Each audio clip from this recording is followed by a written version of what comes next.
பிறகு கொரோனா ஒரு சோதனையான நேரமா இருக்கிறதுனால மக்களை பாதுகாக்க வேண்டிய பணியை நான் ஈடுபட்டேன்.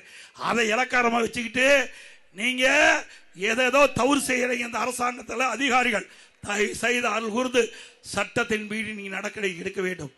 நீங்க அரசாங்கத்துக்கு விசுவாசமா இருக்குன்னு நினைச்சுக்கிட்டு தவறான செயல் ஈடுபட்டால் உங்களை யாராலையும் காப்பாற்ற முடியாது. நிச்சயமா சொல்றேன், உறுதிபட சொல்றேன். இந்த தெற்கு சட்டமன்ற தொகுதியில் சொல்றேன், யாராலையும் காப்பாற்ற முடியாது. தவறு செய்தவர்கள் எவராலும் விட்டு வைக்க மாட்டேன். எவ்வளவு பெரிய பதவி இருந்தாலும் விட்டு வைக்க மாட்டேன். அதனால என்ன நடந்தாலும் பரவாயில்ல, அதை பத்தி எனக்கு கவலை இல்லை. தவறு செய்யக்கூடாது. நியாயமான முறையில் நடங்கள், நடுநிலையோடு நடங்கள். மக்களுக்கு நீங்க பிரதிநிதியா இருக்க வேண்டும். மக்களுடைய வரிப்பணத்தில் நீங்க சம்பளம் வாங்குறீங்க. திமுக கட்சியிலிருந்து சம்பளம் வாங்கல, மக்களுடைய பங்கு, மக்களுடைய வரிப்பணத்திலிருந்து சம்பளத்தை வாங்கி கொண்டிருக்கின்றீர்கள். அந்த சம்பளத்தை வாங்குகின்ற அதிகாரிகள் சரியான முறையில் மக்களுக்கு உதவி செய்ய வேண்டும், நடுநிலையோடு நடக்க வேண்டும். இது ஒரு இந்திய நாடு, மிகப்பெரிய ஜனநாயக நாடு. இந்த ஜனநாயக நாட்டில் ஜனநாயக முறைப்படி நடந்துக்குங்க. ஒரு கட்சிக்கு ஆதரவாக செயல்பட்டீங்களா உங்களுடைய எதிர்காலம் கேள்விக்குறியாகிவிடும். அதைத்தான் எச்சரிக்கையா சொல்லிட்டு போறேன்.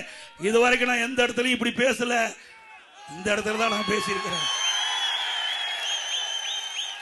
எங்க இருக்கிற வேட்பாளர் வந்திருக்கிறார், தெற்கு சட்டமன்ற தொகுதியில் திமுக சார்பால போட்டிடுறாருல, வீராதி வீரன் சூராதி சூரன் பேசுறாருல.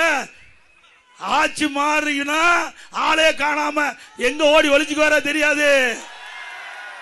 ஆட்சி மாறினா அவ்வளவு வழக்கு இருக்குது, அவ்வளவு வழக்குகள் நீதிமன்றத்திலே நடந்துட்டு இருக்குது.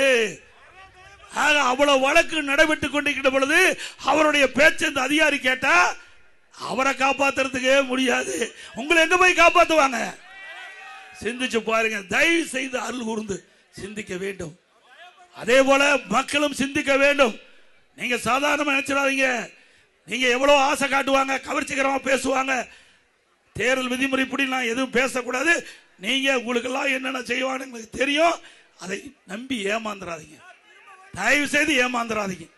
இருக்கிற கூப்பி வேண்டி கேட்டுக்கிறேன்.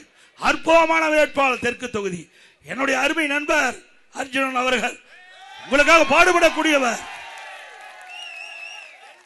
நான் முதலமைச்சர் இருந்த காலத்தில் மக்களுடைய பிரச்சனைக்கு தான் கொண்டாந்து கடிதம் கொடுத்திருக்கார். அவருடைய சொந்த பிரச்சனைக்கு ஒரு கடிதம் கூட கொடுக்கல. இதை விட நல்ல வேட்பாளர் எங்க தேடி கண்டுபிடிச்சு?